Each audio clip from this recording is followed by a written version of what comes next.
Okay, so welcome. Episode 16 of the current season of Behind the Screen. Still working on Scotland stuff. I anticipate maybe 2 streams left. So those of you who are looking forward to non-5e Scotland's material, pretty sure I know what I'm going to be doing next. I'm pretty sure it might rhyme with Finity Continuum 4. I don't know where I was going with that. Going to do some Trinity Continuum work for the Story Path Nexus. I've got an idea, I just need to figure out specifics and how workable it is. Suffice to say, if anyone has ever engaged me in any conversation before, you might be able to guess what kind of themes it will have, because I'm a big fan of certain themes. Anyway, my name's Ryan, Comrade Bubbles. This is not an official Onyx Path product. I do not work for Onyx Path. This is not a freelance thing that I'm working on. I'm a fan with the platform. This is community content that will be uploaded to the Solution Vault, which is down at the bottom. The Solution Vault is the community content site for Scardlands material. Please be aware I am disabled. I do experience muscle spasms, which can lead to twitching of like my neck or my head. But if it affects the muscles of my jaw, my throat, my tongue, it can make speech awkward. So I may stutter, I may slur. I may do that anyway because I have a slight slur sometimes. But just to be aware of that, I apologise in advance if it does happen. I'm aware that it makes for some disquieting viewing, but unfortunately there isn't much I can really do about it. So we are where we are with that. I do struggle with multiple trains of thought, so as ever, like I'll finish what I'm talking about before getting onto your points in chat, but I will try to acknowledge if I see anything in chat. So as it says to my left, kind of right here, please do feel free to ask anything related to playing or running Onyx Path role-playing games, or role-playing in general. Obviously, for non-Onyx Path games, I'll try to be brief, but I'll still try to address the question and answer it as best I can within the confines of the show. As usual, going to go through the updates before getting into the actual show notes and stuff. So there's the link for the Monday meeting notes. What exciting news is there? The Squeaks in the Deep Kickstarter continues to go strong. Continues strongly. There we go. You know what? Here's that link for you as well. Adding rats, mice, and now I believe rabbits to Realms of Pugmire games. So that's pretty hype. With psychic stuff and mega dungeons and things like that. But obviously it's the Monday meeting notes. That isn't the only thing to look out for. There is a full list of products available on BackerKit right now, so you can pre-order them. We've got Dead Man's Rush for Scardlands, Demigod, Dragon, Masks of the Mythos for Scion, They Came From Beyond the Grave, Trinity Continuum, Adventure, Legend Lore, World of Darkness Ghost Hunters, please note World of Darkness, not Chronicles of Darkness, Technocracy Reloaded and Victorian Age, both for Mage 20th Anniversary Edition, that is Mage the Ascension, Exalted Essence, being a streamlined version of Exalted 3E, and Deviant the Renegades, Hunter the Vigil 2nd Edition, and Mummy the Curse 2nd Edition. So some good stuff in pre-order that you can grab now before, having to wait for Geist. Fantastic. Hey, Passshade. Before having to wait. For more specifically, Ghost Hunters is, I guess, mortals hunting ghosts, who you're going to call, etc., but with less B-movie camp. And then some discussion about increased prices throughout the industry and things like that. Panels have been finalised for the Save Against Fear convention at the Badana Group. More information on that, I assume, is forthcoming. Squeaks in the Deep continues to go strongly. The next stretch goal for Squeaks in the Deep is virtual tabletop maps and assets. So those are modular maps, so you can assemble them in any order you wish. So if you want to do a bit of dungeon crawling in Pugmire, there you go, get on that. if you're doing it over virtual tabletop, of course. The media section, as usual, full of podcast links and YouTube links. Please note that the Storypath Showcase continues, still in Trinity Continuum Aberrant. You can watch Session 0 on YouTube now. What else? Vorpal Tales are running through Vorpal Tales are running through some Squeaks in the Deep material with, I believe it's Dixie and Eddie. That is linked on the Kickstarter page. What else? The Christmas in July sale, I believe, has finished by now, or finishes in like an hour or so. So get on that if you're watching this live. Some Redbubble stuff, because there's a new journal up on Redbubble for Technocracy Reloaded. And then I think largely that's it for Scarred Lands updates. A couple of projects have progressed along the pipeline, but they're not Scarred Lands, as far as I can tell / remember. Where was Dead Man's Rust? I got excited about that earlier. Hang on, please bear with me as I rapidly scan through this wall of text. You know what? I've lost it. Dead Man's Rust in our direction still. Okay. Managed to get here today. Hello, Alan. That adventure would have made Seahawk proud. Yes, thank you. I do strive to make Seahawk proud whenever I'm... Well, like, the thing is, it obviously, like, Trinity Continuum Core, whatever, Trinity Continuum Aberrant, whatever, but adventure has the exclamation mark, so you've got to say it that way. I think that's it. Oh, right. Today's reason to celebrate for the Monday meeting notes. 3 years ago was the release of V5, and obviously Onyx Path have put out a wealth of high-quality, top-tier V5 supplements. If Vampire the Masquerade 5th edition is your cup of tea. I know it's not everyone's. I know some people prefer Requiem. I know some people don't like playing vampires, and that's totally fine. There is no... Unless your fun is hurting someone, your fun is not wrong. Play whatever games you want to play. Life is too short to play games you don't enjoy. Also, because this is usually this time of year at which Gen Con happens, apparently it is 1 year ago that they came from beneath the sea! Emerged. And, yeah, so that's pretty hype. I just hit my desk by hand. That hurt. So there we go. Those are the updates. I'm going to have another sip of water, and then we'll get into the show proud. But I hope everyone enjoys their time here, however long they spend here. I guess a quick note on my product, talking about the product timeline.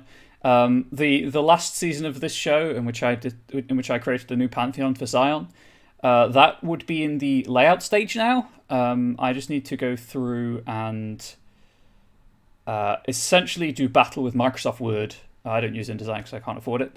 I need to do battle with Microsoft Word to get all of the page headings correct. I know how to do it. It's just time consuming. After this season, obviously you can see right now it's capturing Google Docs. After this season of the show, I'm going to take like a month's break, but I am going to move over to typing straight into the templates. So hopefully that will make things a bit easier for me in the long run. I figured out a way that I can actually capture Microsoft Word easily and without breaking anything on my end. So we're going to be doing that from now on. So you'll have something different to look at. I can't say better, but it should speed up my process on the back end after I'm done with the writing, the first draft side of things. And obviously efficiency is the name of the game. So look out for that sometime next year. That was a joke. Hopefully by the end of this year. I'm hoping, fingers crossed, with the month's break coming up, that the Inkborn Pantheon will be out by the end of September, which is exciting because then I can go straight into... No, I can't go straight into this. I have community content project to work on and my own, 2 projects of my own I need to finish. But the list is there. Anyway, so this season is all about how you can take the mechanics of... how you can take the narrative of something from Scarred Lands and preferably homebrew because it's community content, and reflect that in the mechanics of it. Or sometimes you might have the idea of a mechanic that you really like the idea of, and how you can reflect that in the narrative of whatever you're creating. This is something I have a lot of practice at, and I really enjoy doing. Obviously, Scarred Lands has a lot of lore behind it. I like doing mechanics works just because it is way less intimidating than having to align everything with the established lore. And the Fen Relic being released on the Sluritian Vault opened up a lot of stuff for that, because I have an Arctic playground, particularly because there's nothing in the 5e lore about Fen Relic yet, apart from the book, obviously. So it's very free and loose, and I can do whatever I want. Which I guess, if you're a Puritan for the lore, I apologize. You may be crying on the inside right now, but there we go. So far, we have done one subclass for every class in the core rules, and I'll go through my usual explanation of game terms in a moment, as well as four spells: a cantrip, a level 1, a level 2, and a level 3 spell. And then last time we finished up the Geist player people option, being undead player characters. Before we get onto the Ursid proper, a couple of things to note that may come up. Scarred Lands, this version of Scarred Lands, at the very least, uses Dungeons & Dragons 5th edition as its core rules. This is allowed through the Open Gaming License, or the OGL, which allows you to use the D&D 5e SRD, or System Reference Document, or SRD, to power your games, and it provides the classes that you'll find in the Player's Handbook for 5th edition D&D, with like a third of the content, but the classes are there. So you can use the classes, you can use the subclasses provided in the SRD, which is one per class. You can use each of the Scarred Lands is moving over to the people, so you can use each of the people from the core rules. Each one of those has their own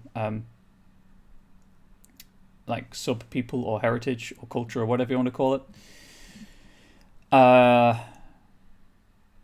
Those are the two main things, SRD and OGL. I think Travis said that Fen Relic was written with empty space on purpose so that we as community content creators could overrun with it. So crying for joy on the inside, yes.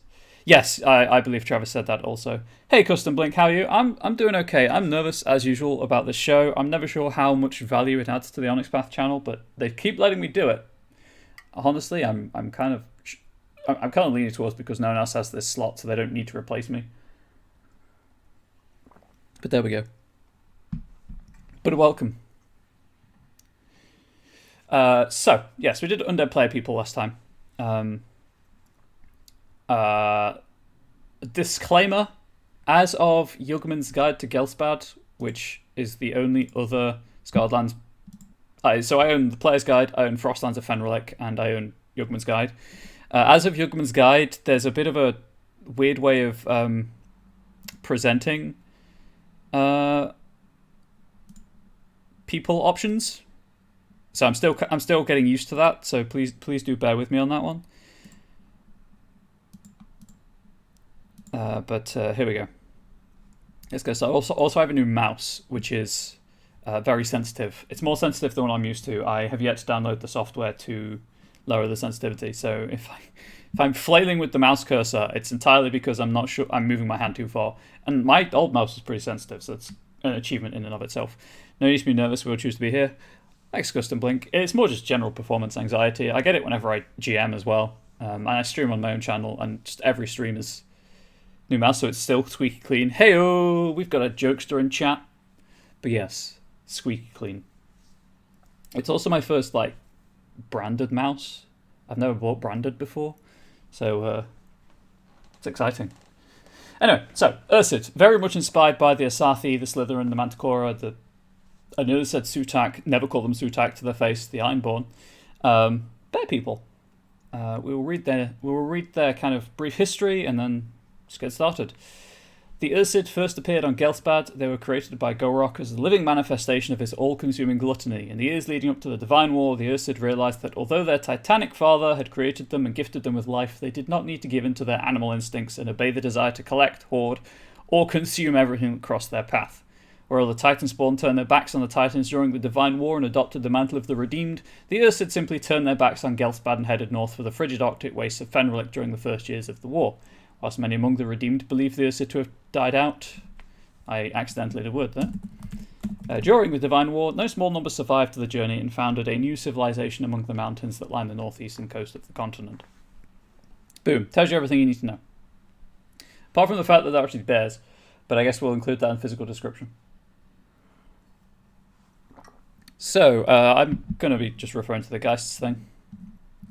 It's nice having a scroll wheel that works, though. I'll tell you what, you don't realise how much you miss a working scroll wheel until you get one.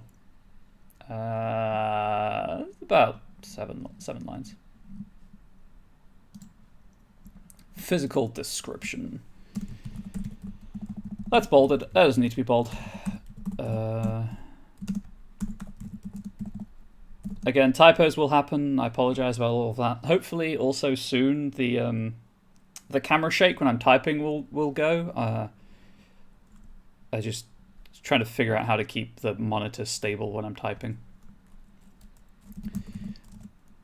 Ursid stand nearly 7 feet tall and are as wide around as 2 Krampek.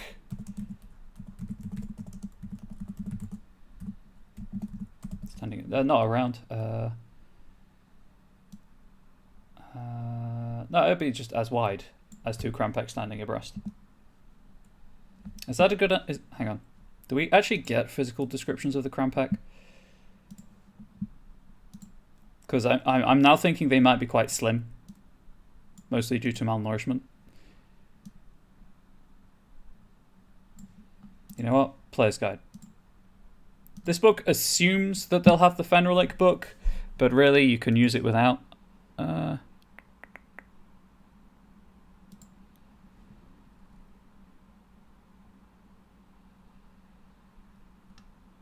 Let's have 1 1/2 orcs, shall we?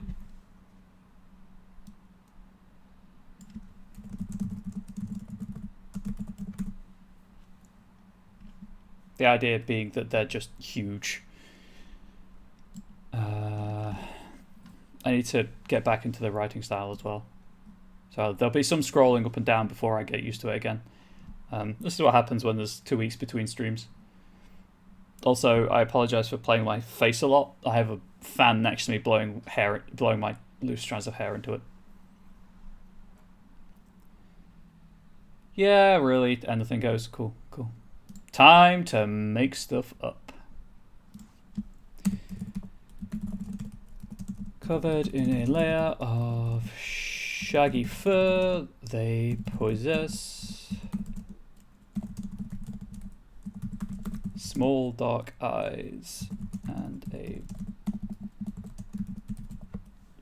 boxy snout. Stop it, hair. Seriously, it's annoying. I will talk to my hair as well.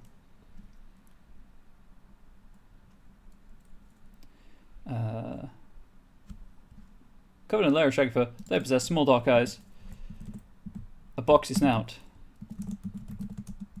and tiny ears. Are they sufficiently bear-like yet? Only you can decide.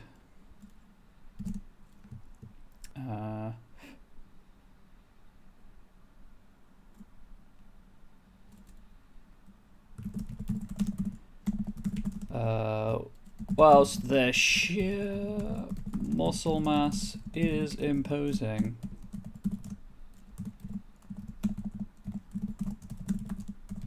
on their fur with a variety of pigments to further intimidate those unwary travelers who enter their reclusive villages.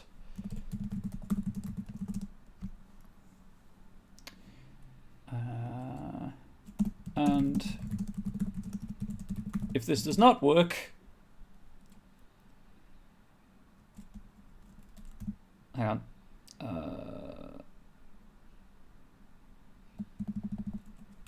those unwise enough to attack their reclusive villagers. And if this does not work, they're large, heavy, poor,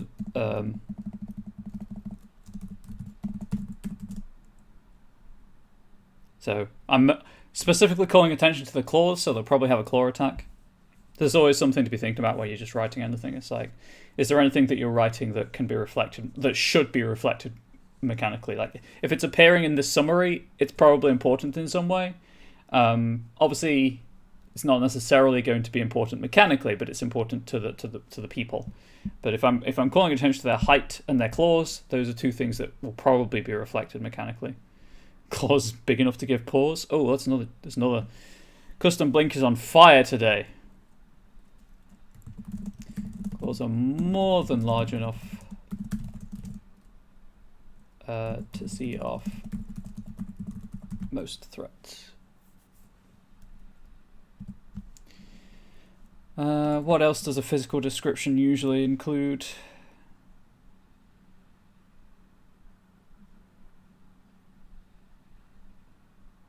Clothing, I guess.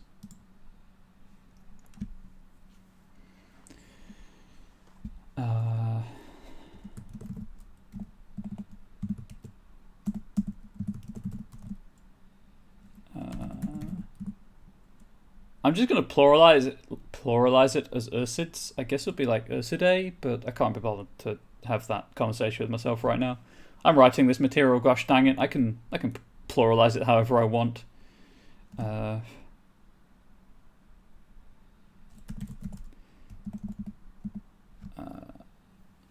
Ursuses. Ursine creatures.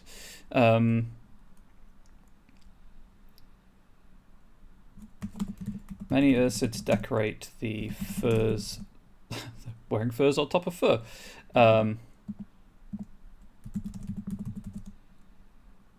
First they wear with looping bioluminescent.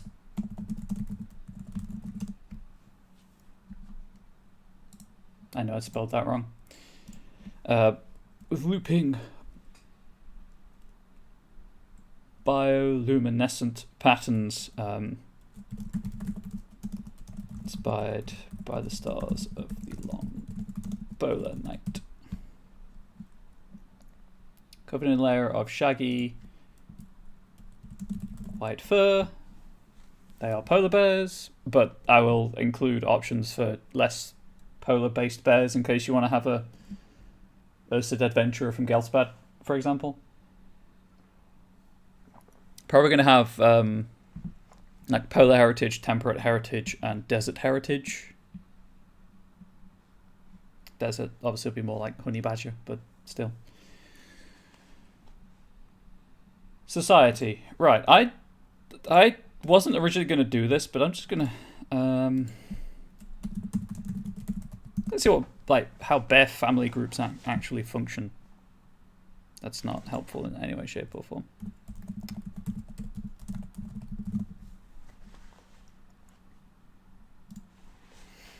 Bears. Behavior and ecology. Would you believe that Wikipedia does not have a section on families?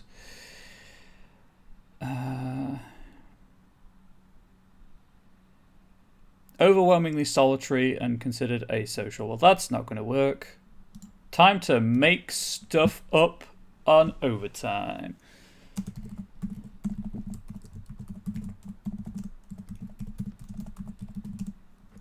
Ursid family groups generally stick together in units. Let's just, you know what, let's reword that entirely. Ursid villages are generally comprised of up to 4 family units. It's more of a hamlet, I guess. Let's say between 4 and 6 family units.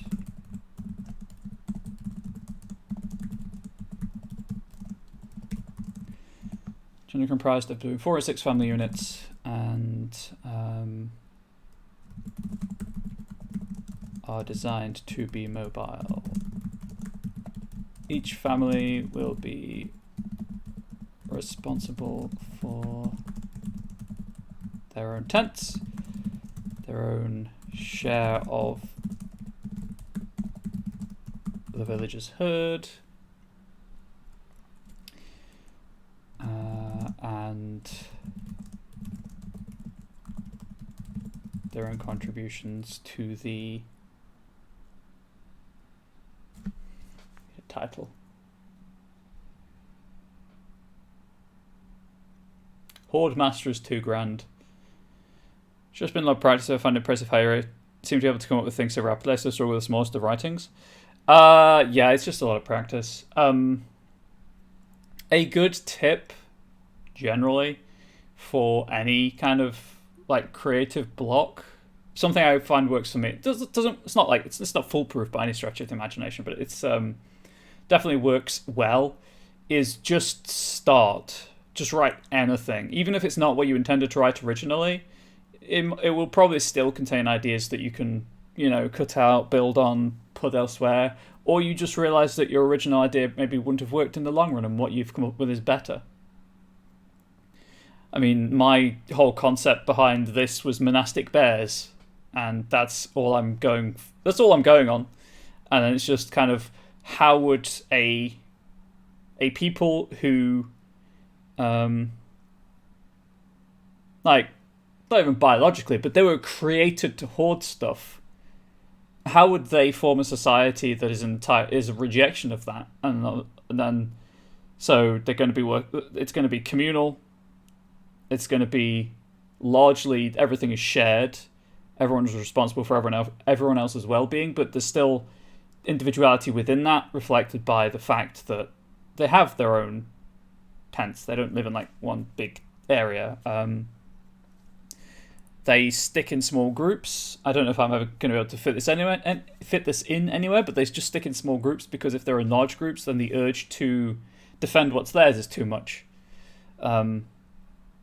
And some more advice: make of it what you will. Depending on what you're writing, obviously, if you're doing subclasses, this is very different. But if you're doing any sort of world building, if you're doing any kind of, like I'm doing here, sociology side of things, or anthropology side of things, read those subjects. My background is in religion and theology, and I have a wide knowledge base from reading just a lot of random unrelated stuff. And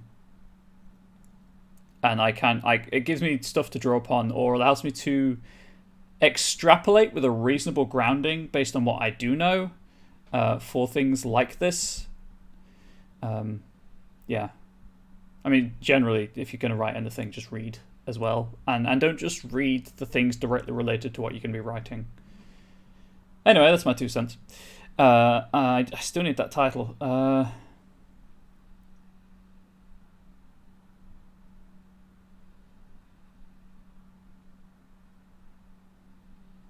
Could we just call it The More? Yeah, let's call it The More. The regional horde.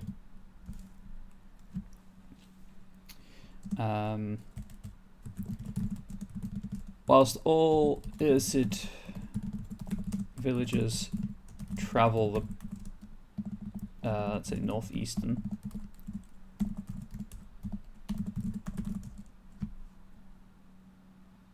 but I will say most of this is me just typing and seeing what comes out, and I don't know if that's just because I've internalized a lot of stuff or just I'm extremely lucky.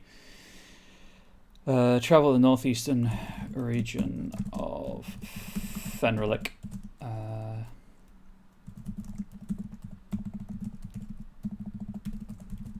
They maintain a single permanent settlement.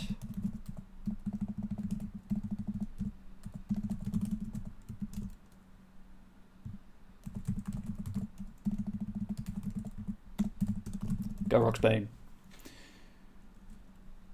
Practice and hard work attract luck. They say, indeed, very much so. I mean, I've been writing material Obviously, it depends on the game, but I've been writing 5e material now for, I want to say 18 months ish. And once you get the basics down, most of the thing is if you know the basics of what you're supposed to be writing, like the style guide and the typical form of organization of write-ups, that's most of the work done for you right there. After that, it's just write, iterate, learn what works for you, what doesn't, that kind of thing.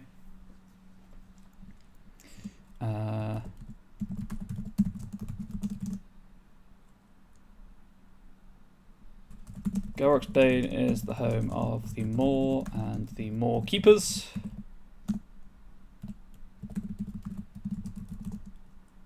That shouldn't be. There we go. And is a fortified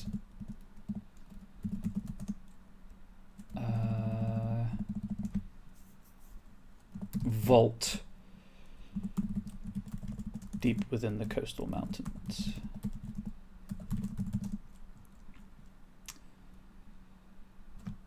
And then we'll be going more into that in the alignment and religion section. So there we go.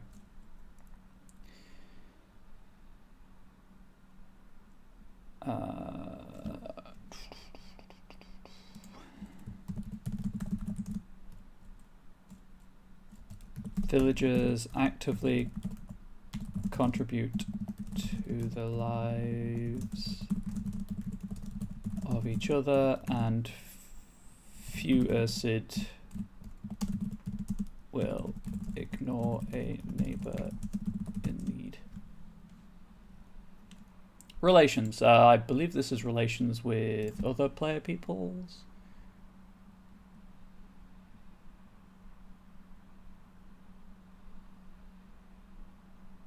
Yes. Yes, it is.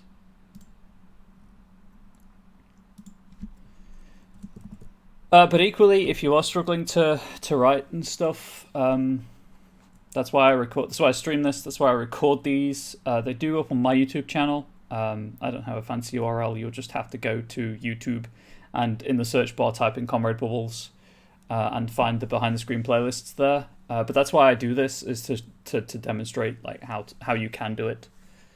And I'm always happy to answer questions and comments on there as well.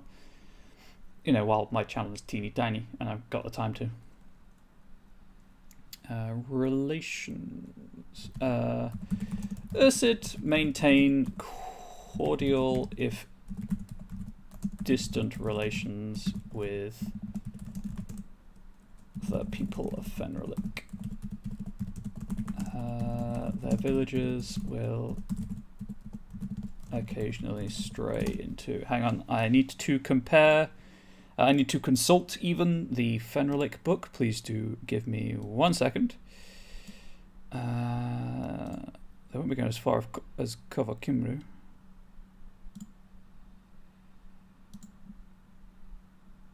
I thought there was a breakdown of... Yes, area of influence, there we go.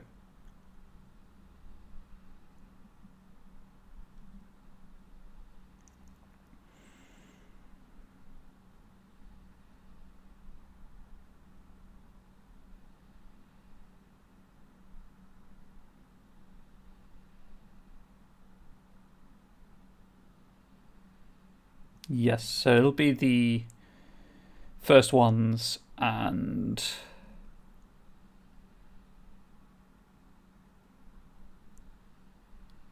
perseverance.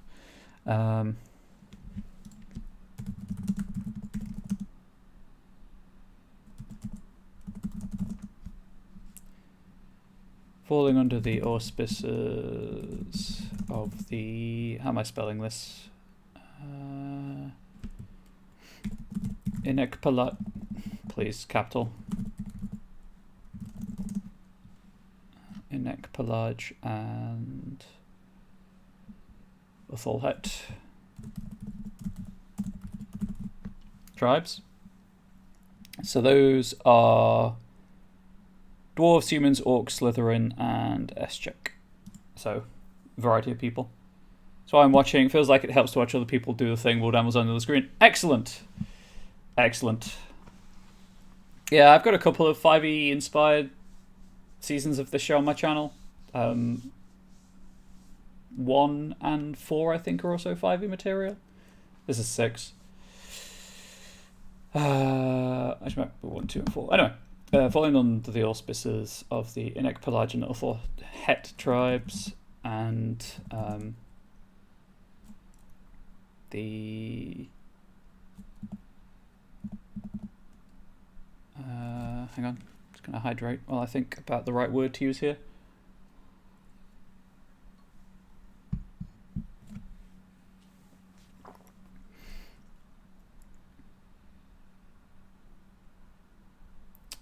Any encounters between the two are peacefully resolved following decades-old practices.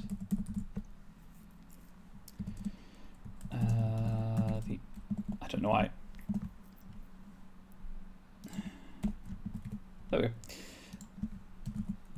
The Ursid will hunt and slay any Scarai they catch in their they come across, as well as any right. Do I bring in the idea of redeemed versus unredeemed?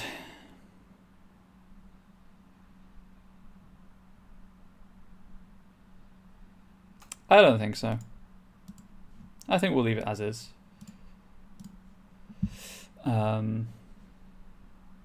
However, there are plenty of antagonists in Fenrilic, so...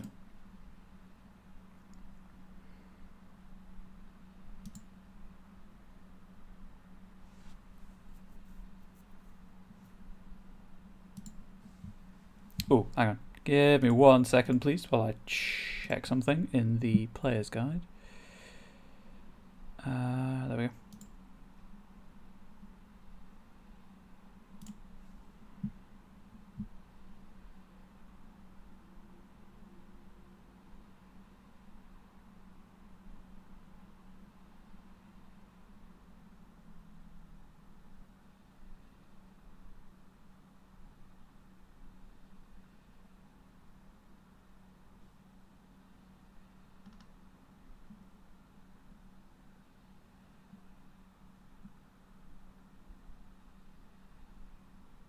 Yeah, I think we're good. I think we're good with that.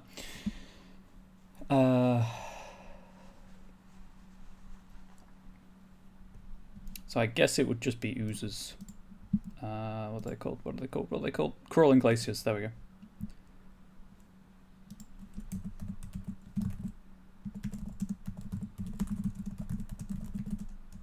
That villagers encounter.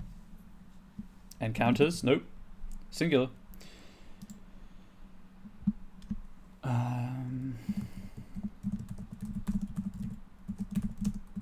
Those Ursid who do journey into more civilized lands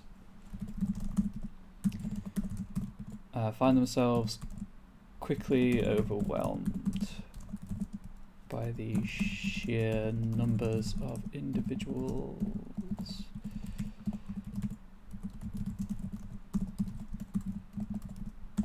they encounter, as well as the no, not heat. Find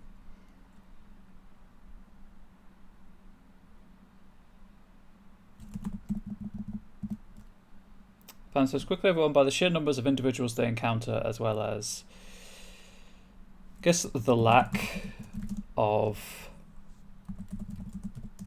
frigid, dangerous conditions.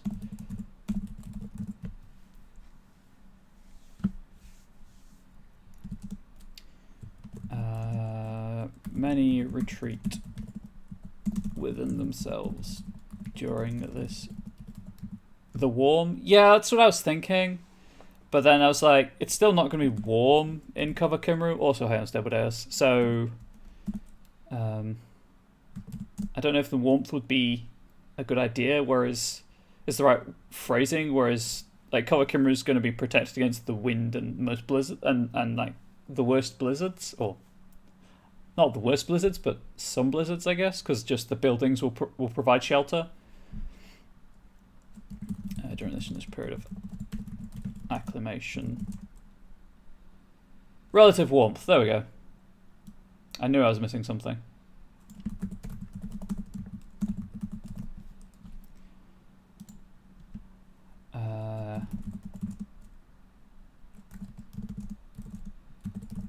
And emerge full of wonder.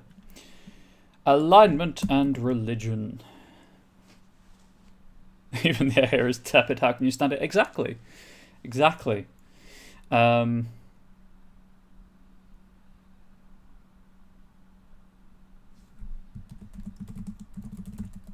society places a large amount of emphasis upon the rigid code of discipline and communal benefit that all members of an Ursid village must abide by. Whilst many outsiders view this as overly proscriptive or prescriptive. I can never remember the difference between the two.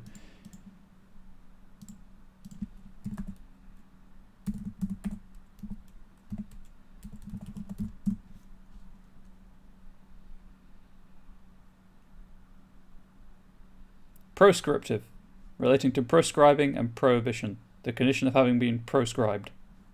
Helpful, thefreedictionary.com. I think it's prescriptive, like you have to do it.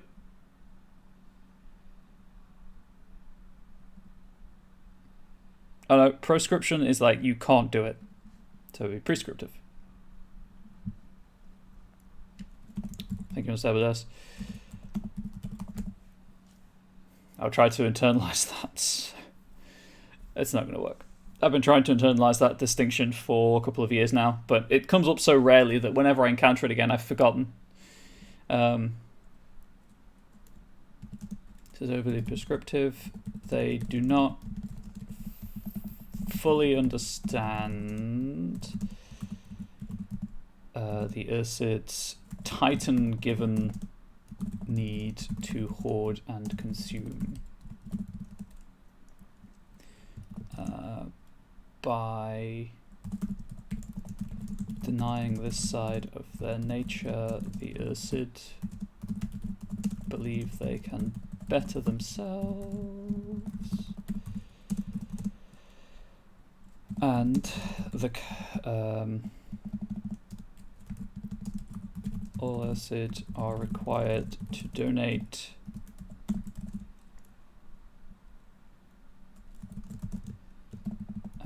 to the mall once a year.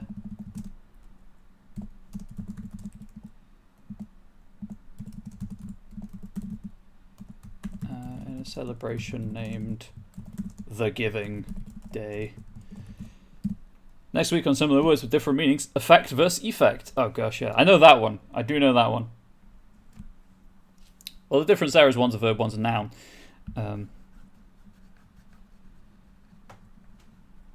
Stationary versus stationary. That's always a good one to catch to catch people up with. Not that you should obviously try to do that, but I've seen that a lot.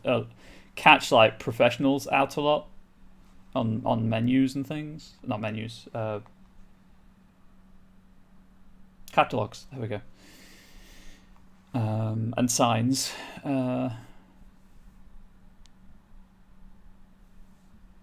Question: use the D&D tag since it's one of the few Twitch offers. Yes, because Scarred Lands uses the D&D SRD Red Lantern Superman. It uses the 5th edition, the basic 5th edition rules. It's just its own setting. With attendant classes, subclasses, spells, creatures. Behind the scenes, when I'm writing this, I have the SRD open, so that the basic rules, and the Scarred Player's Guide, and then any other products that I believe will be of help in what I'm writing.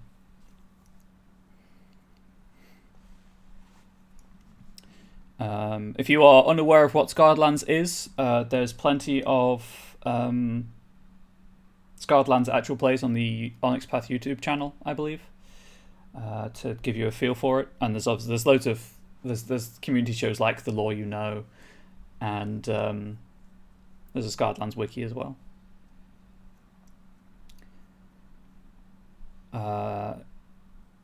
It's essential. If you don't know what Scarred is, it's Dungeons and Dragons mixed with like 1980s heavy metal is the best way to describe it. It's just everything, but ratcheted up to 11. I will probably rename The Giving Day, but there we go. More on Scion, but thought I'd ask for personal reasons. Hey, no, that's fine. Scion is great also. I guess I shouldn't play favourites with game lines when I'm running this show. So that's all I'm going to leave it at. Scion is great also. My brain, it is blank. As in a rejection of their desire to devour everything they encounter.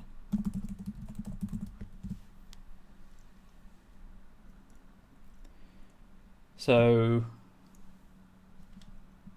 this should describe them as lawful, and then a bit about their spiritual practices. Whilst they acknowledge through oral tradition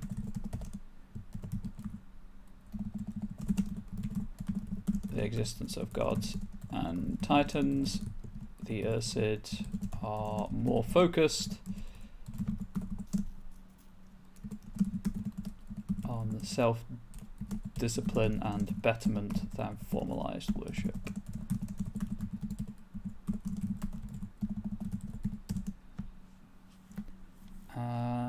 I will, however, suggest a single god for them to, like, some Ursid do worship X.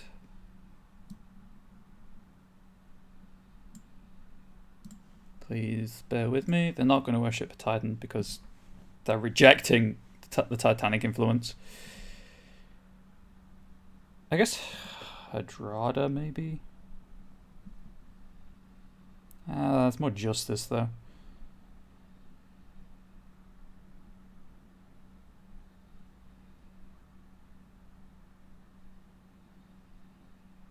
Tanil. Travel, good fortune, hunting, and personal freedom. It's kind of what they're doing. They're stepping away from what they were born to do and be. Yeah, let's go with that.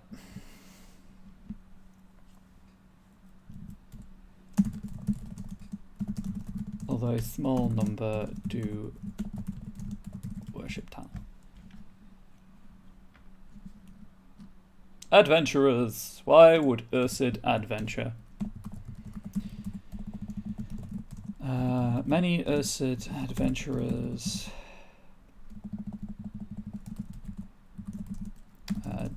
do so to test themselves and their spiritual progress.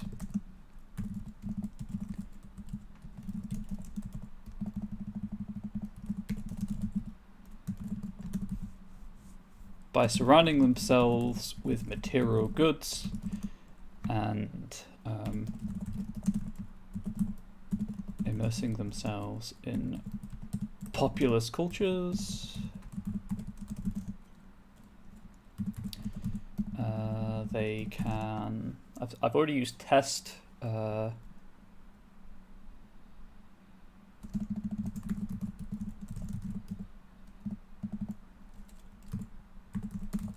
ascertain how well they can deny their need to consume and their ancestral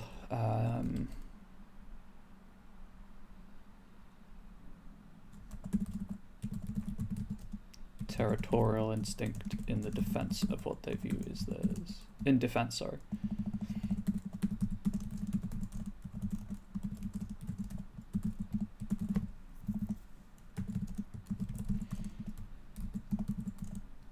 Whilst most successfully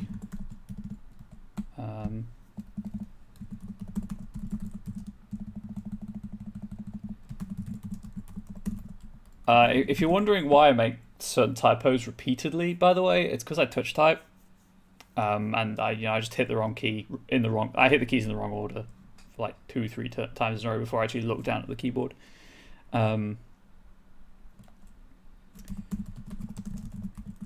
Return to their villages successfully.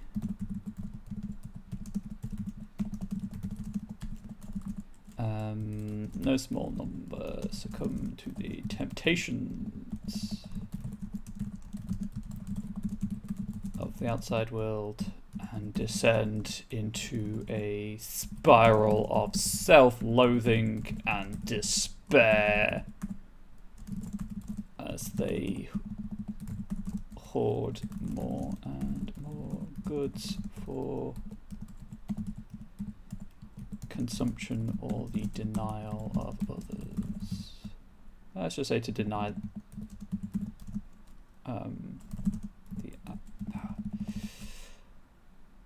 more goods for consumption or to deny others access to their treasures, I guess. It's terrible phrasing. From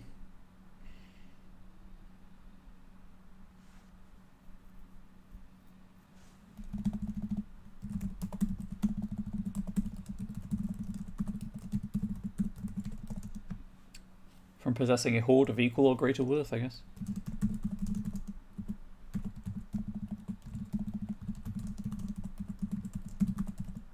Comrade Bed, you really need all these healing potions? Yes, yes I do. Exactly. Gosh, names. This was the bit I was dreading. I suck at names. Every GM, most GMs I've discovered probably admit to having a problem with naming conventions. I'm going to look at pre-existing examples.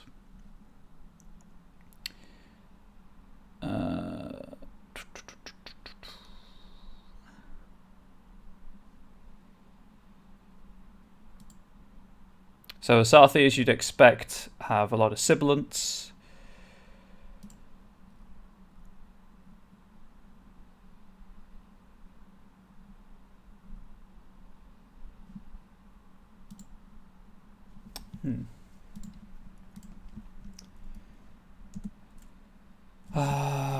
Gosh. Am I really going to do male, female, and then unisex? Because I like to do male, female, and unisex names for people who want to play non-binary characters. Where is? Oh, that's interesting. There aren't any there. Cool. Okay. So bears.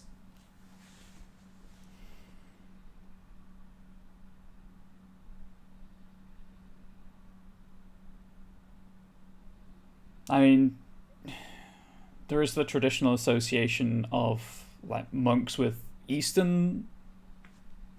I live in the UK, with Eastern sounding names. I want to step away from that. And these are polar, so having Slavic names, Slavic inspired names would work. But again, maybe I want to step away from that.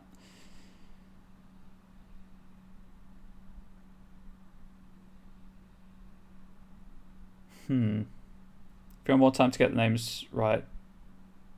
Yeah, I'm thinking that's something I do off stream. Especially because I know how long it takes me to come up with names for my Patreon. Yeah, I'm just going to do names off stream. Okay, so is there like a... There is.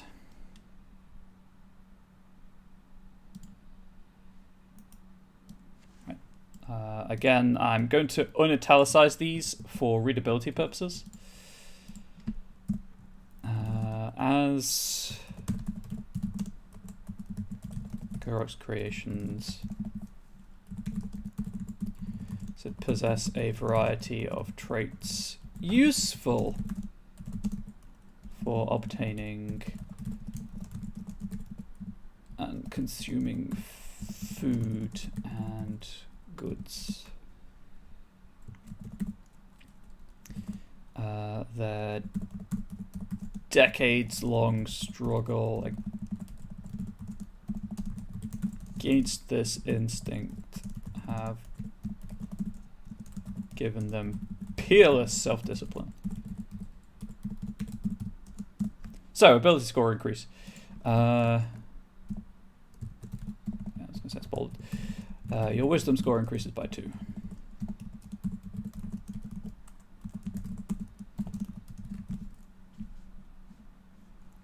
Again, the convention is that you have one ability score increased by 2 and another increased by 1. When I was sorry, I'm just going to hydrate. When I was thinking about this off stream, I did consider having a +1/+1/+1 to like your wisdom and your strength score increased by 1 for here, and then your heritage, your family would give you hydrate again. What chat says I must do within reason. Your heritage or your family would give you a different +1. I also need to. These are called families in Yugman's Guide, so I'm just going to call them families here.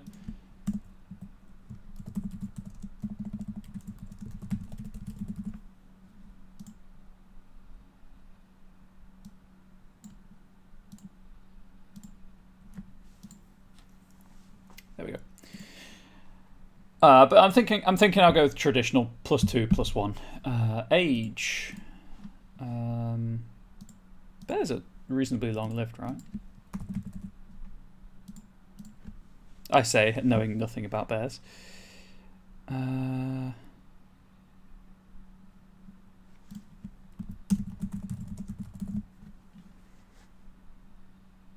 don't need bear age in human years.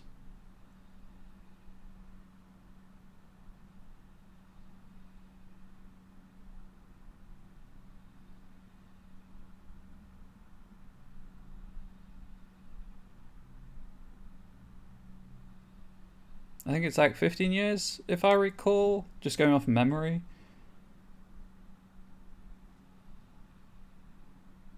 The oldest known black bear was 20. So yeah, about 15. Starts pondering the effect you can create in chat. Please don't. That's all right in my chat, on my channel, but this is like, I have to be vaguely professional for Onyx Path, otherwise they'll kick me off. Let's go with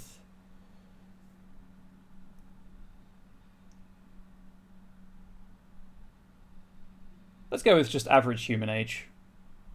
I know.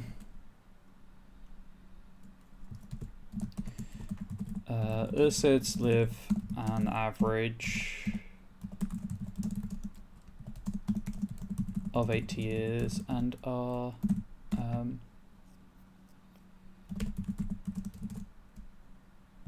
let's say welcomed as adults.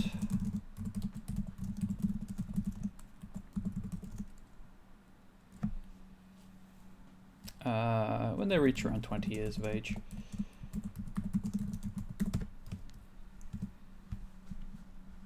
Pretty sure there's usually something more about this.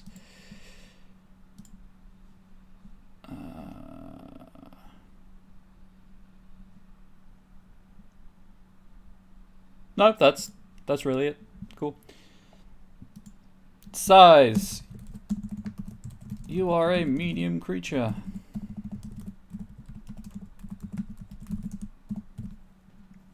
I know there's more information to be included. I just wanted to point that out. By and large, joke unintended, Player options in any 5e core rule based game line I've ever encountered never go beyond medium. You just give them the large build trait instead, which I'll be doing here.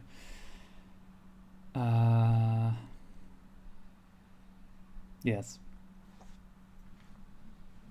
Oh, it's your size, it's medium, sorry. I'm just going to copy the wording here. Ursid stand between 6.5 and 7 feet tall, and average about... Where's the orcs? I'll just use the orc weight and add a bit to it.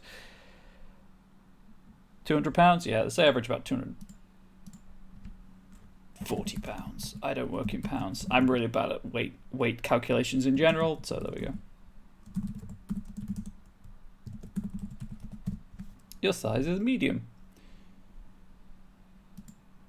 And then speed. Your base... Whoops.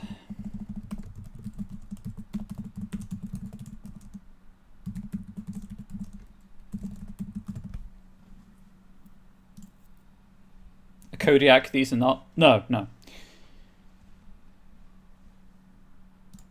I keep forgetting that Kodiak bears are a thing.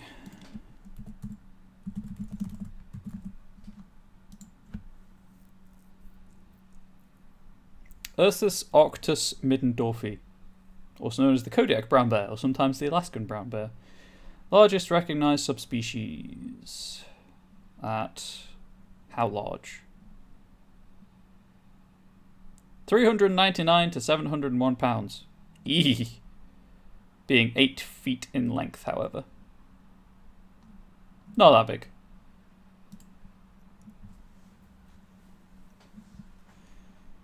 Still pretty large and bulky, though. Right, so those are the Kodiaks are a subspecies of grizzly bear which live on a diet very, very rich fish. High protein, hence the large body size. Those are the 4 traits that every player people gets. You get an ability score increase, age, size, speed. Now, if I were not presenting the families and the heritages, if it was just there is one type of Ursid, I would also include the +1 to the ability score increase trait. Because I firmly believe you don't want to make one angry, I can imagine... Did anyone hear about that guy in Alaska recently who was attacked every night for a week by a grizzly? I think it was a grizzly. He was rescued by pure chance, and he had 1 round left in his pistol. Yeah. Because I believe in player choice, I'm going to present, as I said, 3 different families and heritages, just for some flexibility more than anything, and to allow players to make the character they want to play roll and say, this is what you have to do. Or to provide examples for what other GMs can build upon. Right, so... what did I do up here? I think it was like... the ability score increase and then 2 traits, and then... yes. Had not, but I believe it. Alaska's a very different place. Yeah, he was using an abandoned mining camp cabin as shelter, and he hadn't managed to sleep in a week because the bear had ripped the door off. And he wrote SOS on the roof and help, and a science team helicopter that had to fly around the storm front saw it and rescued him. Just kind of makes you wonder what he did to annoy the bear that much that came back night after night for a week. I think this is where we have the large build and the claws. And then it'll be the languages trait, yeah.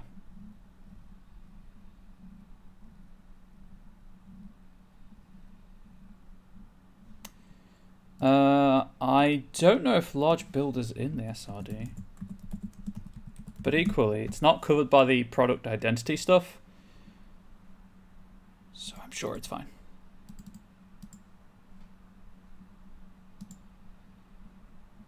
That's an amazing story.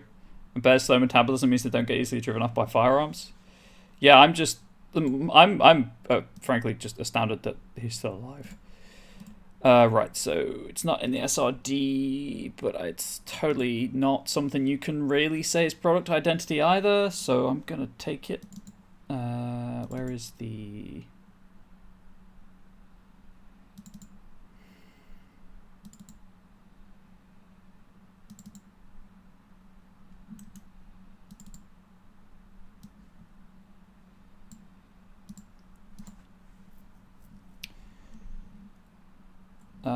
that's that.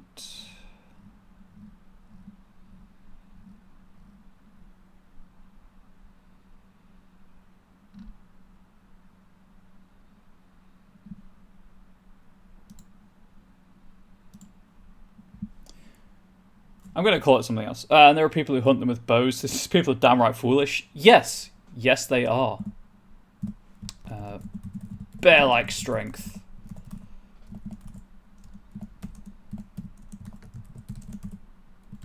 Count as one size larger. I'm just taking the... You know what? Rather than typing the text out...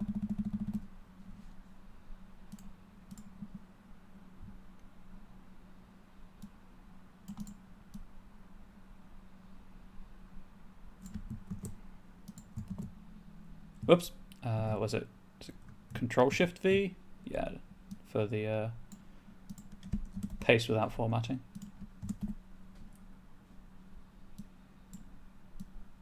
Nope, please just...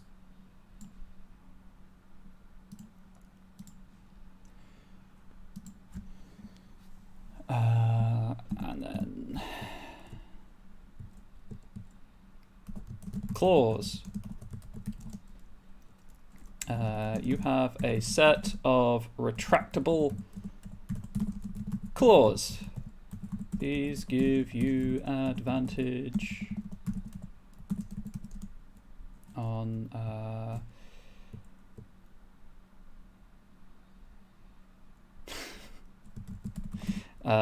strength athletics checks. Let's, you know what, rather than specifying, on checks related to climbing, just in case there's a different check involved for whatever reason, whatever interaction of the rules presents a different check. As well as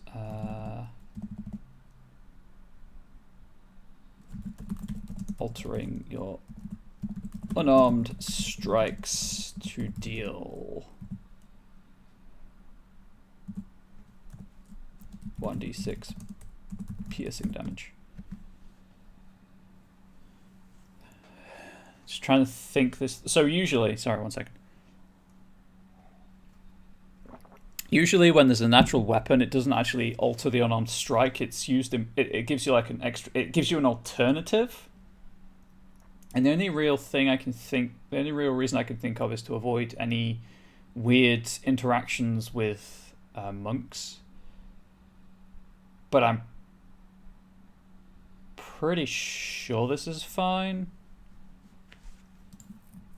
Just give me a second to check the wording in the martial arts class feature.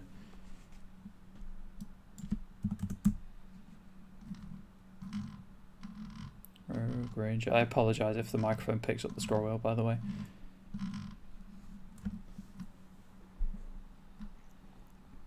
Martial arts, here we go. Roll d4 and place normal damage to your round strike or monk weapon.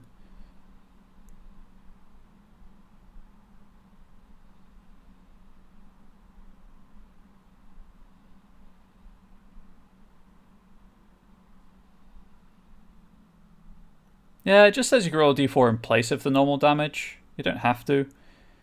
So I think that should be fine. Cold climates, unbearable frost is bearable for you. No, still good. Cool. I'm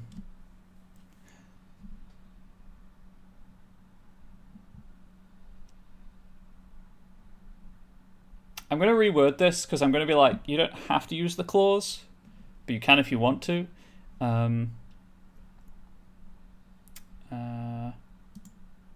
These give you advantage on checks related to climbing.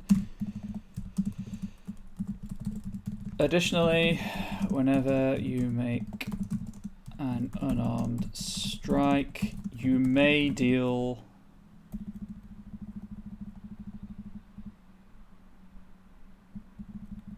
1d6 piercing damage in place of your normal damage.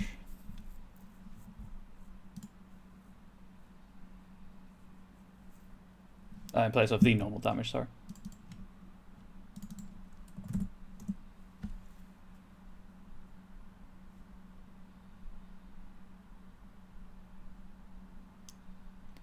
That won't...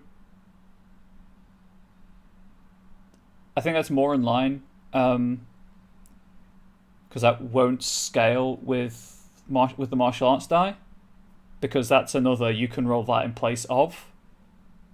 So I think that kind of works as intended with the core rules. I think. Shrug. Obviously, a lot of writing material like this is, how does this interact with the core rules, and what trying to figure out the intent behind why things are worded the way they are, or why certain mechanics play out the way they do at the tabletop, which is annoying. It's an extra headache. It's an extra layer of detail that sometimes could do without. But equally, it is the game. Those are the rules. That's the framework we have to use to produce high quality, entertaining material. Where is it? There it is.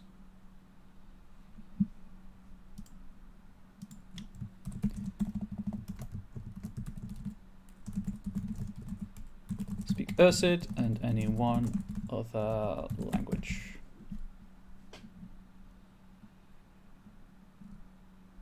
For those who do not know, because you are perhaps unfamiliar with Scarred Lands, while there is a common language, a lot of times you may not necessarily know common. Languages are more broken up by the geographical area in which your character grew up or adventures. Which is, it's a lot more of a realistic way of portraying things. But obviously some people might find that annoying. And there is always obviously the golden rule of, if something doesn't work at your table, fix it. So maybe everyone does speak common. Common's uncommon, how rare, yeah. Yeah, it's I believe common is Lydian. Could be wrong about that. But your character generally knows the dominant tongue from their homeland and then one other language of your choice to kind of balance that out.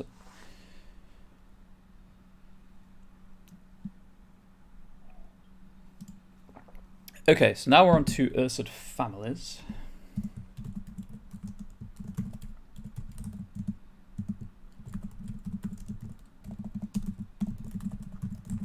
Not entirely sure why these are separated, but depends on the context. In Fenrilicky, common will be Yeah, exactly. Common changes wherever you are, so it does make sense, but there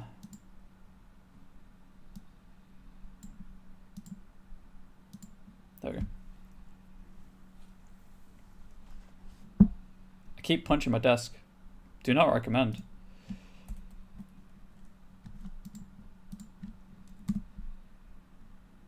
Right. Then I need like heading 3 for Polar Ursid. I nearly typed Polar Bear, I'll be honest. Temperate Ursid and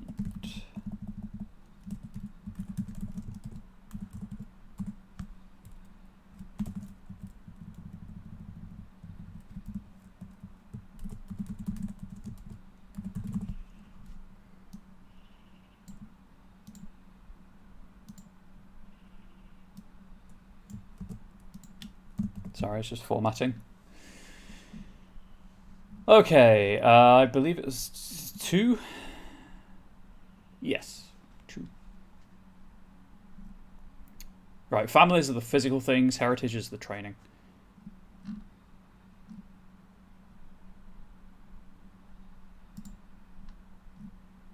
Okay, so, oops. Just keeping an eye on the time. What I will likely do, like I did with Geists, is I'll do Desert Ursid family and heritage stuff, and then I'll see what time I've got left. Desert Ursid are typically a sandy colour and adopt sun motifs and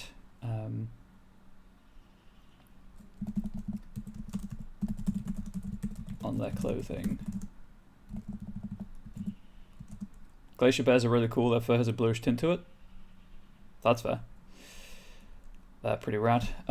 Also cool. They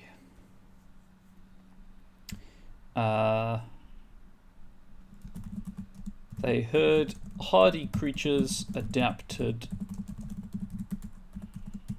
to desert life and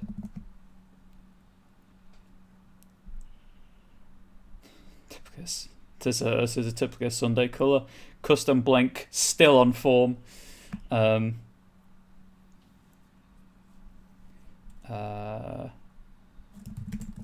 Maintain a fire.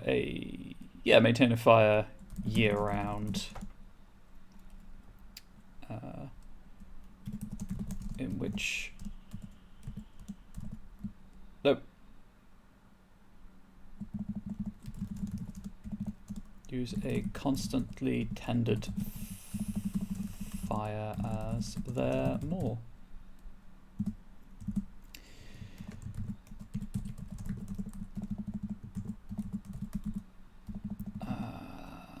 Please, thank you. Why are my fingers like this?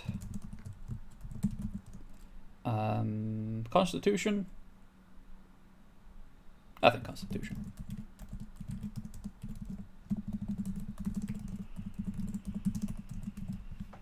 I did do strength up here, right? Strength by 2, wisdom by 2? Yeah, Constitution by 1. That works out. So physically, what physical adaptation would a Desert Ursid have? Puns I could do all day writing any actual content, however. Oh, I know that feeling. I stream outside of this. I just have my own channel, and like I can pun. I'm just not sure I can commentate. Physical adaptations for a bear in the desert. I guess that'd be like, because I don't want advantage on resistance to fire damage, because I'm gonna give cold damage resistance to the polar Ursid.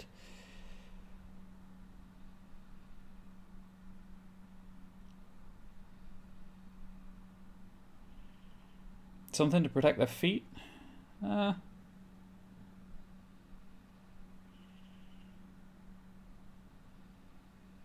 Everything I can think of is more of a heritage thing, like, you know, the spell Create Water, or you know Druidcraft, just as like weather things.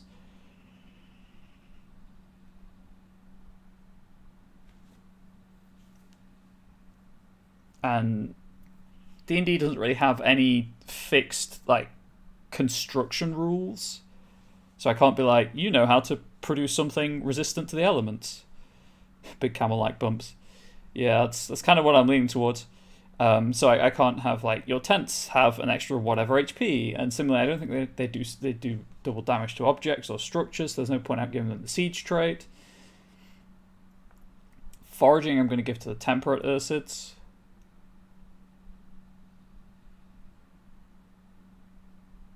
I mean, you know what? I think I did this up here as well. If I did this up here, I'm not going to do it here. Oh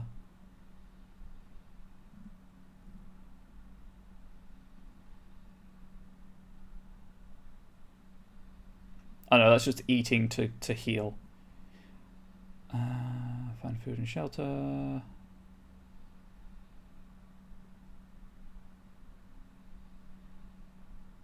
Yeah. So anything which would affect their sleep cycle doesn't do much mechanically. No, it doesn't. What I'm thinking is that they require half the amount of water of a normal creature.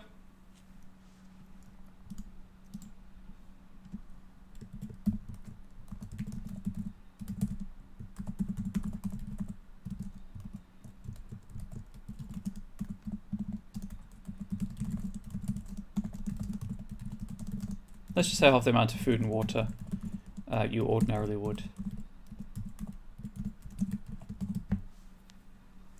Just because they're used to the heat and whatnot.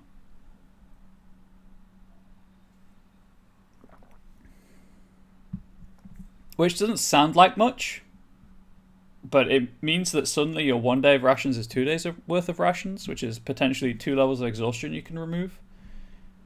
It also halves the amount of to get free access to the sanding spell.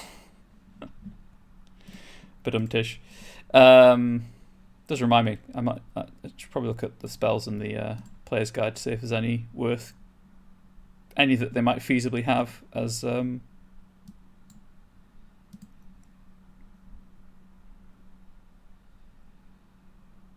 desert dwellers.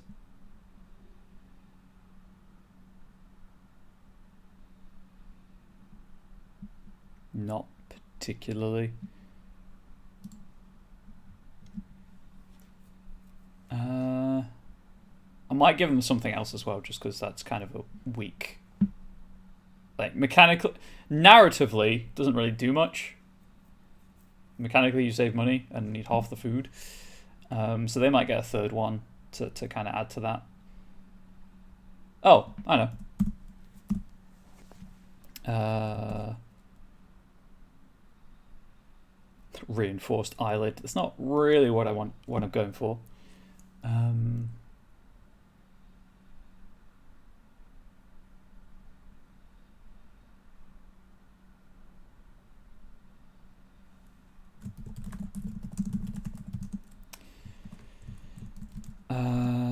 You ignore penalties related to visual checks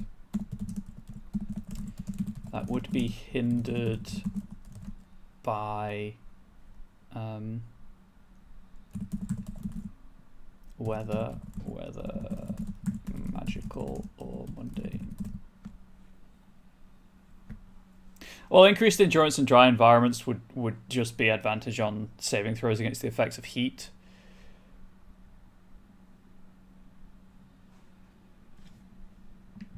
It would be the thing with it should be perception checks, yeah.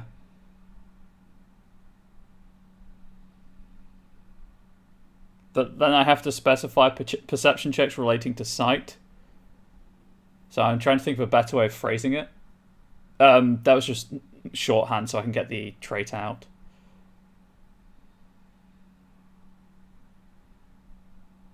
I don't think there's a better way of phrasing it.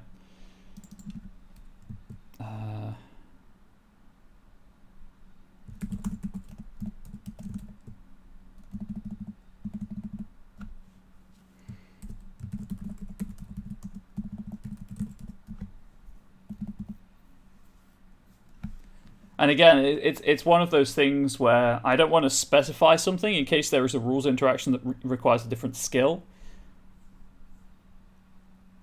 But I can't think of any off the top of my head. I won't specify wisdom, I'll just put perception.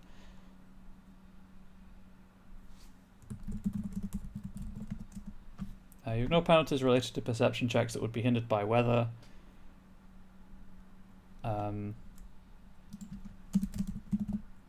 Or other natural phenomena. So, like plants, etc. I know that I've misspelled it. I know I'm missing an E and an N. Don't worry. Whether magical or mundane.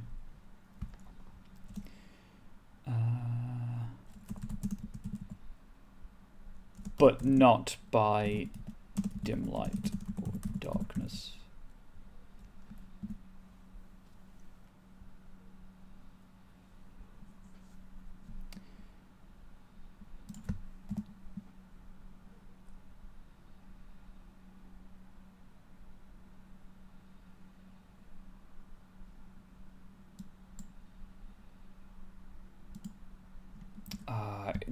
I know what I want to say here, but it's the wording. I'm tying this to the lightly obscured keywords. You know what? Let's check the SRD. Lightly obscured. Oh, really?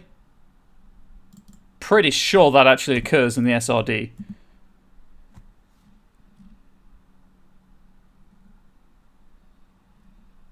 Oh, wait, no. I think we discovered last time that the SRD has some really strange emissions. Yeah, lightly obscured is right there. Optical recognition. Anyway.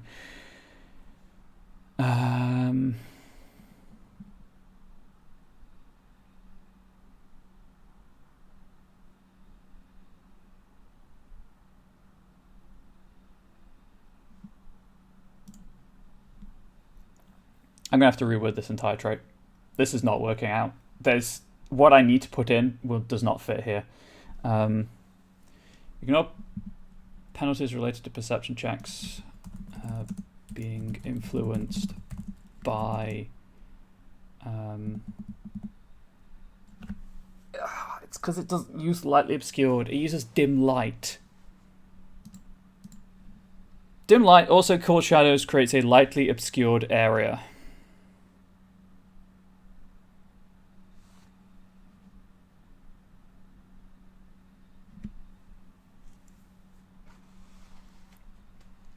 Given area might be lightly or heavily obscured, and in lightly obscured areas such as dim light, yeah, it's really awkward. Can't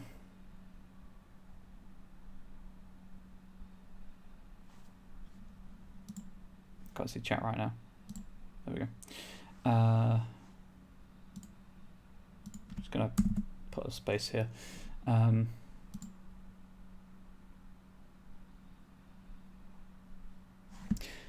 You ignore penalties related to perception checks to see through or into lightly obscured areas.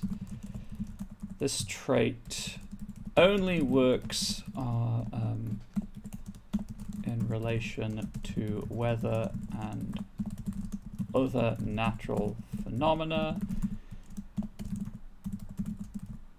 whether the result of magic or not, and does not apply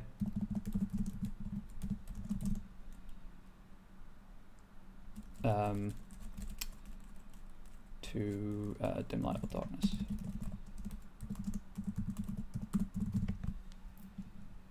There we go. I think that is what I wanted to do.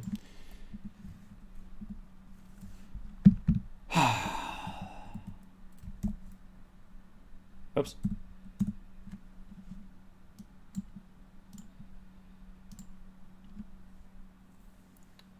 Oh, whoops, my bad. Thank you. Yeah, do not consider this like final draft version. I need to go through this 37-page and counting document and proof it thoroughly. But I do appreciate it when you catch things like that, so I don't have to do it later down the line. All right, looks like I'll be finishing Desert Ursids today, so there's that.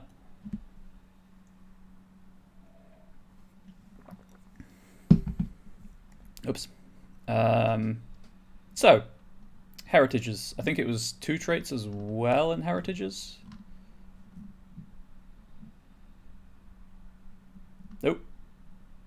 3 to 4. Wonderful.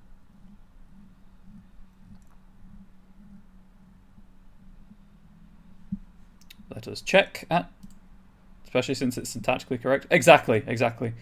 Let us check the exemplars, shall we?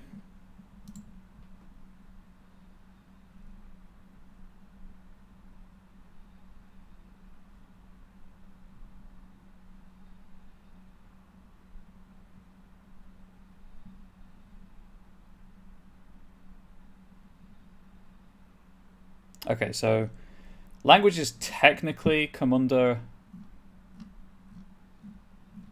heritages, I guess. And then 3 to 4 training, things to represent training. Good morning, Plastic Age Plays. So, good one if you're ever stuck for Scarred Lands material is just weapons training.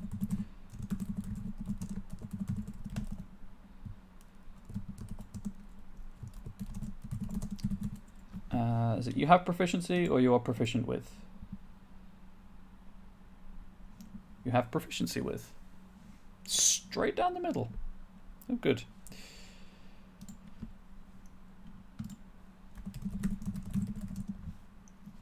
And then to pick weapons.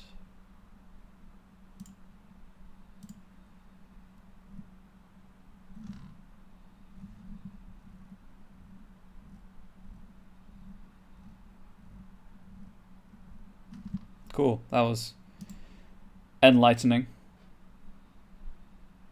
I don't think any of those will be needed. You are proficient with proficiency? Apparently so.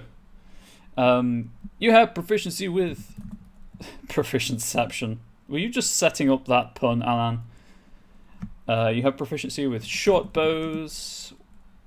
For, you know, right, it's the horse bow, the riding bow. I approve of that setup and the punchline.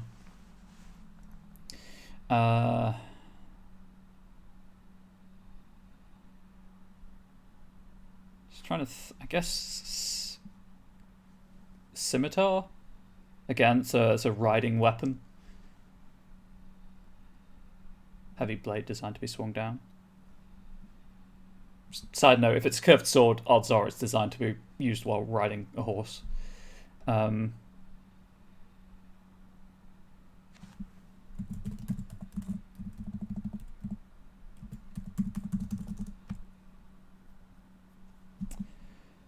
Let's just check the... Let's see if there's any other weapons that make sense, or I can just leave it at 2. There's nothing saying I have to have 3 weapons. If I were the equipment table in the SRD, what page number would I be on? Well, the weapons table would, I guess, be more useful. I've gone past it. I've gone past it. Abort. Abort.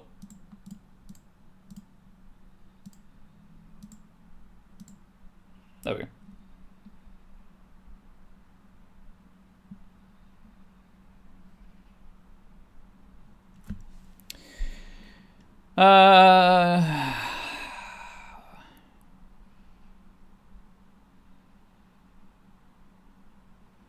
Sling, I guess, maybe.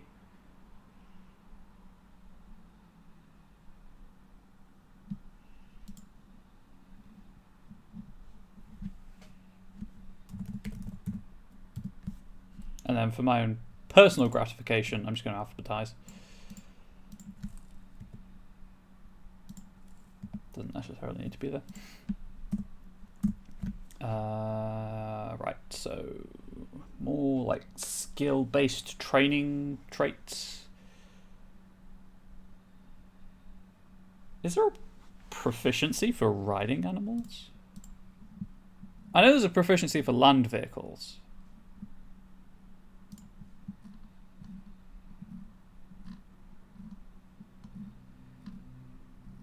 But I can't remember off the top of my head if there's anything for riding or if it's just an animal handling check. Which I guess would technically be the easiest way to do it, thinking about it.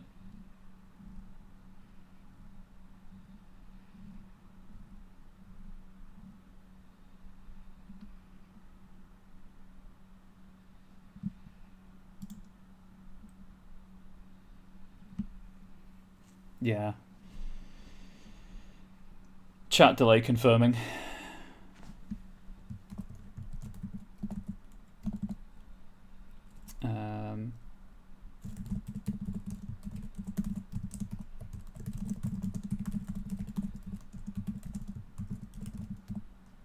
Wait, when it's a skill, is it proficiency with or proficiency in?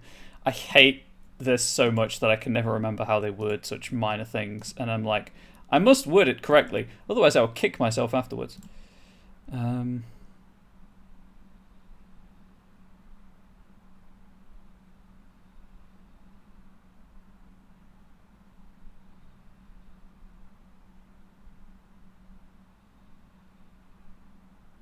Or I could just go with Ursid talent. Select skill proficiencies from your class during character creation, add animal handling and survival to your list of choices, maybe.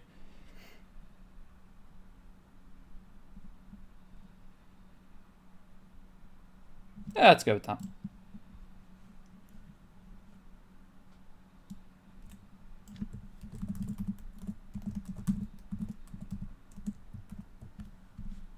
gonna steal that wording. Where did it go?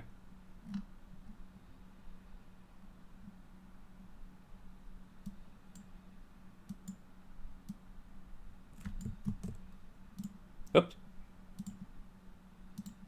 Again, trying to get used to a new mouse. It's very strange. Whoops. There we go. It's not entirely formattingless, obviously, but it's better.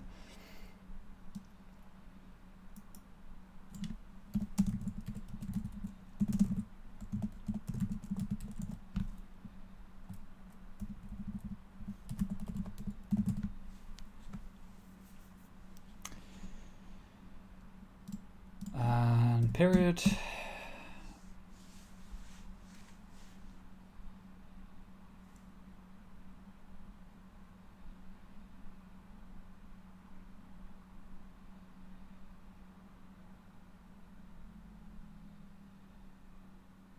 Yeah, let's do this. I don't know if this works as a concept, and I don't know if it's unnecessarily punishing, but it's cool. So, emergency spellcasting.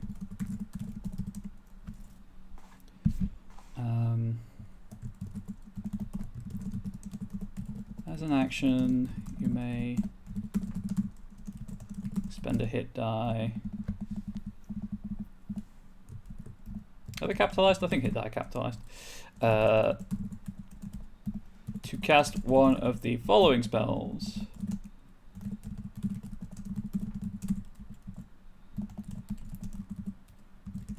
That requiring material components. And then I think up here I underlined. Did I do any spellcasting up here actually? I did not. For the purposes, again, of readability, I'm going to underline spells rather than italicize them. Just, again, because some people have problems reading, struggle to read italics, sorry. But I'll include that information in the foreword. Goodberry. And then like create food, water, and that's probably gonna give call animal as well. Probably.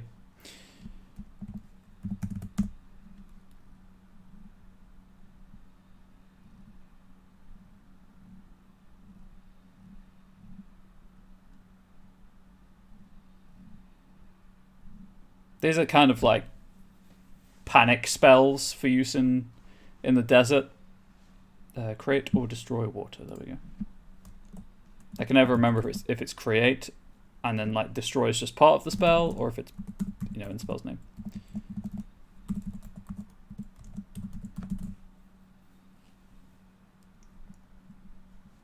That is the wrong way around, my friend. That is not alphabetical.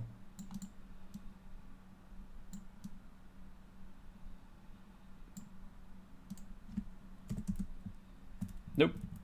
Do not underline.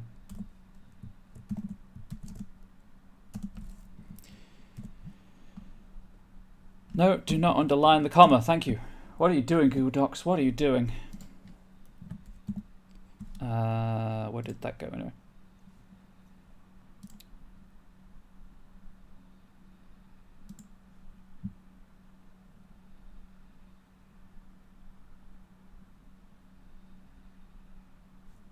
It's a very specific range of 9 miles does call animal.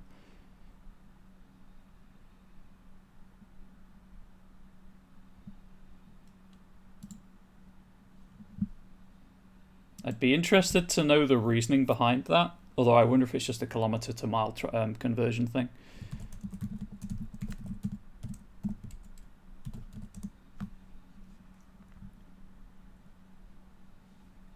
Let's check, see if there's any other relevant spells.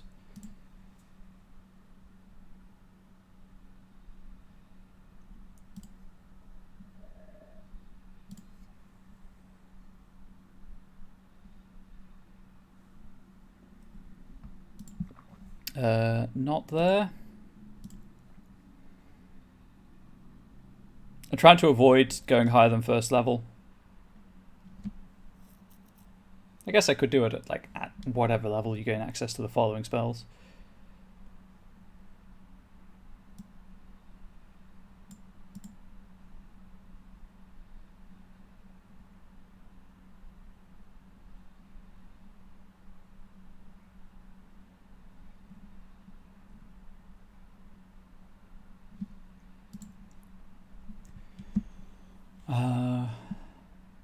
It's a 4th level spell, so yeah, probably not worth it. I think this is good. Call your mount, water to survive, food to survive. It's not designed to Druidcraft, I guess, also. Nope.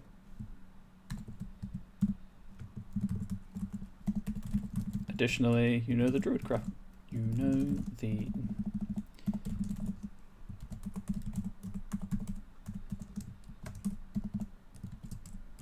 Nope. Druidcraft cantrip. Why can't I not speak? Cantrip. Wisdom is your spellcasting ability modifier.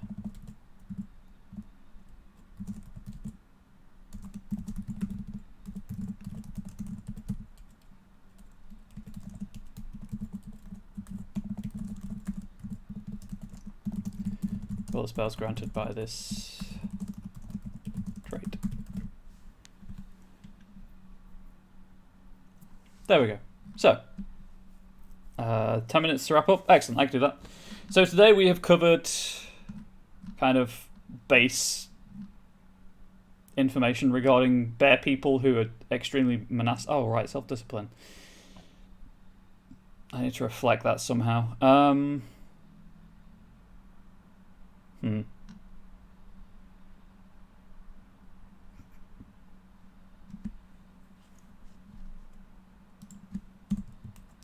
Please give me a second.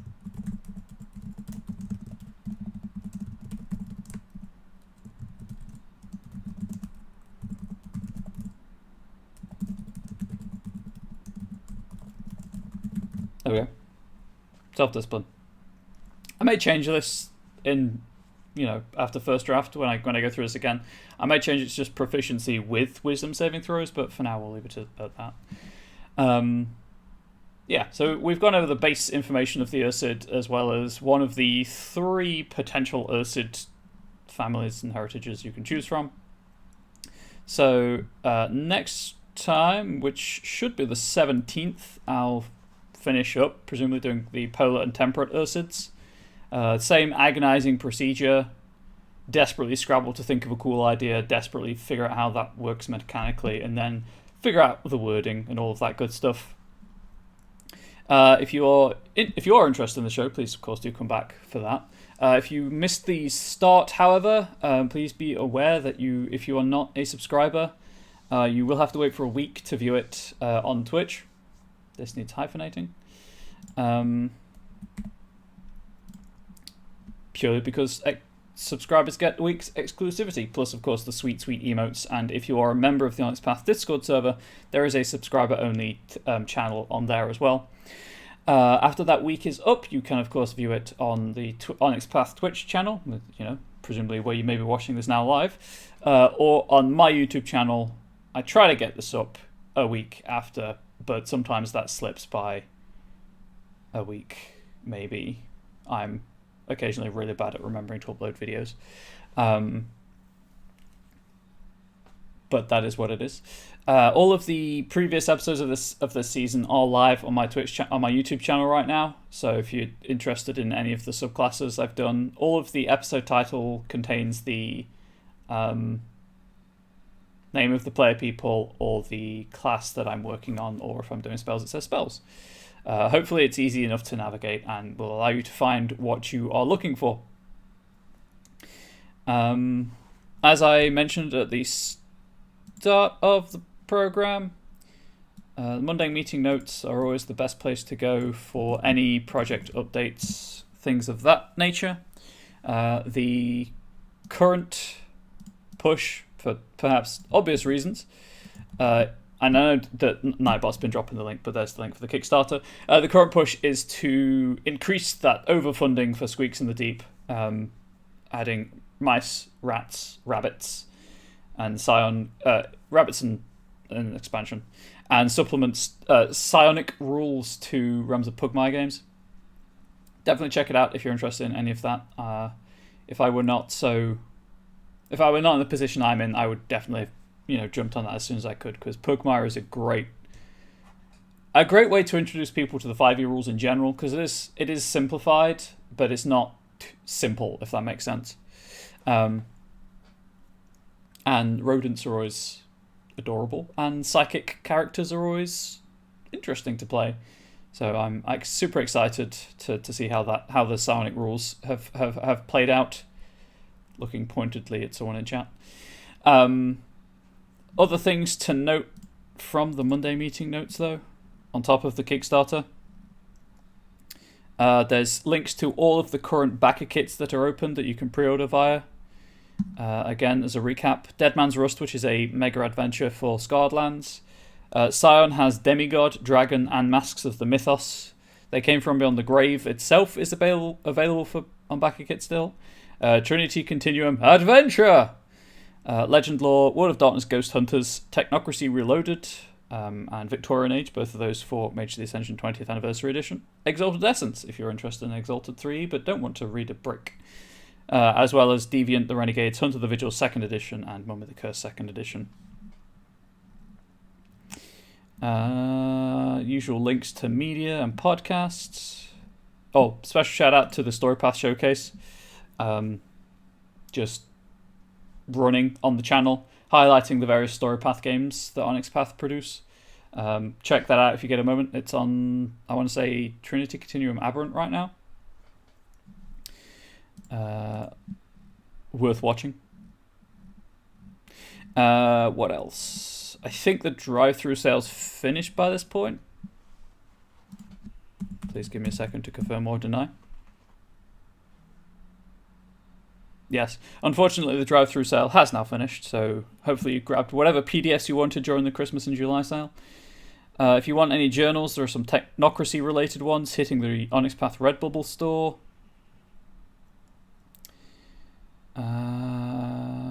Yeah, I think that's mostly it. So, ended about an hour ago. We still have Dog Days of Summer at IPR. There you go. If you want any physical media, Dog Days of Summer is still apparently going. Yeah, sorry. So yeah, I'll be back in 2 weeks. Thank you all for watching. Thank you for interacting with me constantly. I really appreciate it. It's a good moral boost. Hopefully this show still contributes worth to the Onyx Path channel. I do stream on my own channel, and I will be streaming over there in about 20 minutes, half an hour. I don't typically stream tabletop role-playing stuff. That is a goal on my Patreon, but it's not been hit yet, so I use that time for other things. But I stream video games, but I'm always happy to talk role-playing and to answer any questions about writing or anything. You can also reach me on Twitter, Comrade Bubbles. I do also lurk in the Onyx Path Discord server as Comrade Bubbles, and I generally check the channels of the game that I'm working on at the time, as well as whatever game strikes my fancy. And obviously the general channel. I think that's all my relevance. So, yeah. I guess check out the Onyx Path Storypath Showcase, because that's... Well, just check out any of the actual plays, really. If you're never sure about a game, obviously one of the best ways to get an insight into that game is watch people playing it, and that's what this channel is all about. Apart from this show, obviously, but check them out. There's a lot of archived videos on the Onyx Path YouTube channel as well. So if you do like any of the actual plays that you watch, and the post roll will have a full list of everything on this week. If you like any of those or like the sound of any of those, but it's not the first episode, odds are that will be on YouTube somewhere, probably, maybe. But I think that's it. So hopefully you come back in 2 weeks' time, or catch me in the Onyx Path Discord server, or wherever else strikes your fancy. But from me to you, please do stay safe, please do stay healthy, please do stay wholesome, and enjoy the sweet, sweet promotional graphics for the post roll. I'll see you next time. Obviously, in the off week, you won't get an update on the Monday meeting notes, so you'll have to read those yourself. But yeah, have a good one.